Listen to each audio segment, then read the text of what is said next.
sa ganyan. Exhibition. Ang point talaga dito, pag isipin natin ng mabuti, ang point talaga dito, balik loob sa Diyos. Tapos ituro natin sa pamilya natin, sa mga anak natin, sa mga kaibigan natin. Yun ang purpose dito. Yung mga ganyan, ano lang yan? Pangalawa lang yan. Yung pinipilit nga ni Kuya, Emil, talagang magdasal tayo sa totoong Diyos, manalangin tayo, pagdating ng araw, maligtas tayo, at saka sa ligtas ng kaluluwa natin. Kasi yan, hindi biro yan talaga. Hindi biro yan kasi napakasakit yan. At saka nakaranas ang lahat yan. Nagkukulay ubi, sabi nga ni Otol, nagkukulay ubi talaga yung ano mo. Tapos pag sumalto pa yan, putol yan. Luwa yung bituka mo. Luwa talaga, kaya may bagyo. Makain ka ng aso. Anong year yun? Yung isang linggo? Ay, tagal mo. Huwag natin kainin yung karne ng aso.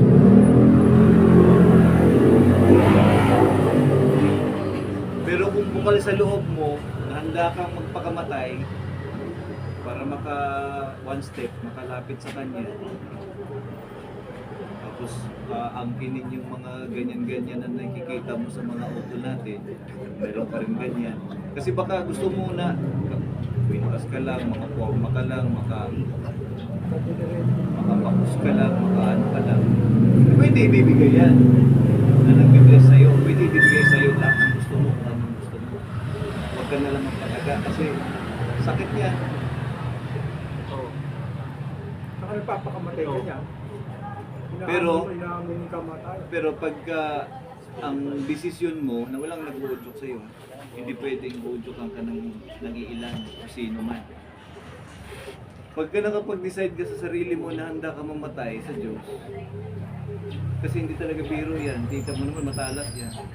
Eh pag naganyan nga lang tayo, bakbak eh, di ba? Mamaya. Pagka nakapag-decide ka na mamatay at mabuhay ka sa Diyos ka, kasi ang sinasamba natin dito hindi demonyo, Diyos na totoo. Pag nakapag-desisyon ka, papalo ka. Na hindi ito kagaya ng mga ibang samahan na sa makasali lang, okay na. May debosyon tayo dito, pero hindi ito obligasyon na may debosyon. Pero hindi naman masabi yung obligasyon o debosyon kasi kailangan naman talaga natin magdasal, kailangan talaga natin ano pa mga muyo, mga ganyan. Panunuyo. Nililigo. Panunuyo.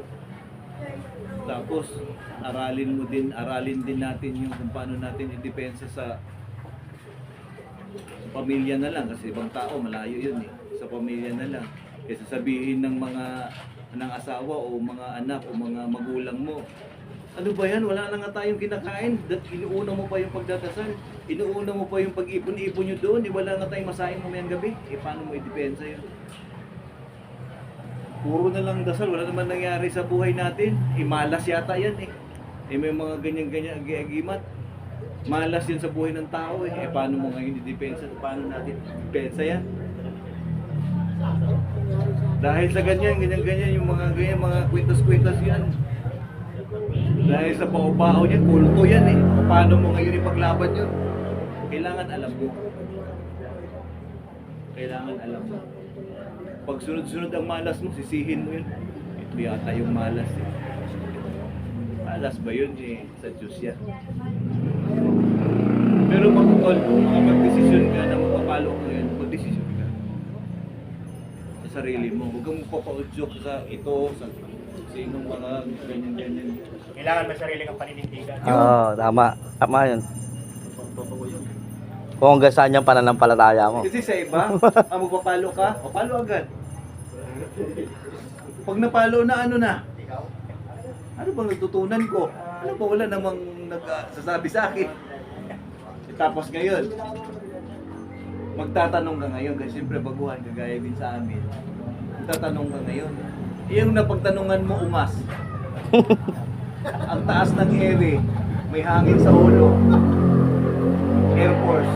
Ano yung Air Force daw? 1%. 99% kaya 1%. Oh, 99% air. Yung force niya, 1% lang. Sobrang hangin sa madaling salita. Eh di lahat ng natutunan mo mali. Kasi yung napagtanungan mo, how siya din, eh hindi naman niya napatunayan sa sarili niya. Itong testamento. Ito sa labal. Ito sa ano. Ito sa... Doon ka magtanong sa tao na kung sino na kasi pag ito nakuha ko sa ibang ano to pang panggayuma o di kaya pang kabal yung pala pang turo kasi walang uluhan eh ano ba itong salita na to nagturo ka na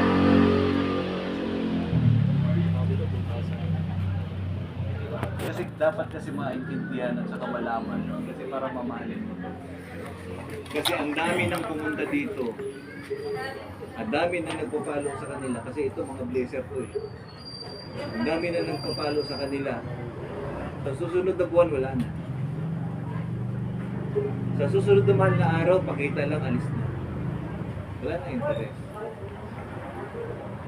Na ano na siya doon eh, nag-aapi na siya doon sa una-una sa pamilya. Eh, ano ba yung pinasukan mo? Lalo na pag Christian, lalo na pag ANC. Hindi ko inaano mga reliyon ha, lalo na pag ganyan, born again. Hindi naman naniniwala yan sa mga ganyan.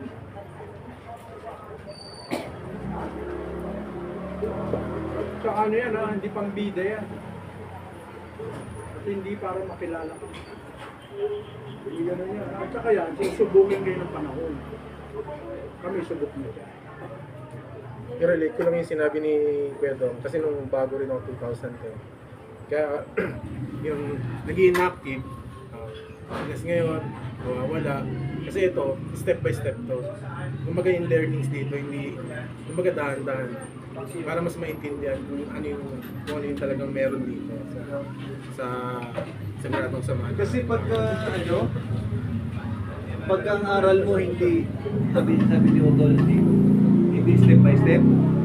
Kasi yung aral na yung ibang mga kapatiran or Otol natin, nandun na sila sa grade 3, ikaw kindergarten, gusto mo maano ng grade 3, ungas ka nun. Kasi hindi mo kayang i-handle nun eh. Kasi ang level nun iba. Ay, nag-usap-usap sila, hindi nila sinishare sa akin. Bakit kaya?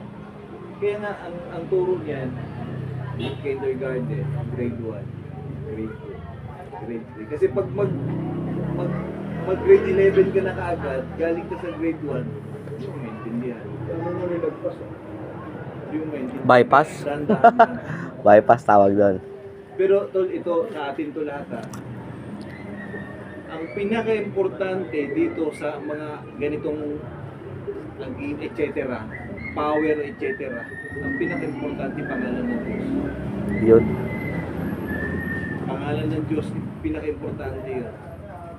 Hindi yung Latin, hindi yung orasyon, hindi yung may compilement ka ng etc. Mga ganitong mga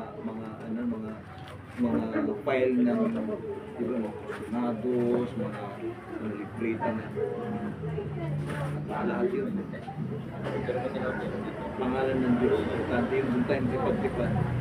Kapit tayo doon. Sa wala kang sisihin sa lahat ng desisyon mo. Sarili mo, nag-udyot sa'yo, wala kang sisihin, ikaw yun. Tapos yung mga kaotol mo, igalang mo. Yung mga kabrad mo na masyado magulang bibig, hayaan mo. Igalang mo, huwag mo silang siraan. Huwag tayo magsiraan. Salita. Huwag tayong papayabang. Kasi pag na-accept mo yun, hanggang dulo, magkakasama tayo. Hanggang dulo. Kasi marami dito, magpapakita lang. Sa susunod na ano, wala na. Kala niya kompleto na siya. Oo. So, yun. Kahit naman kumpleto siya, o kahit naman kulang siya, pero wala na eh.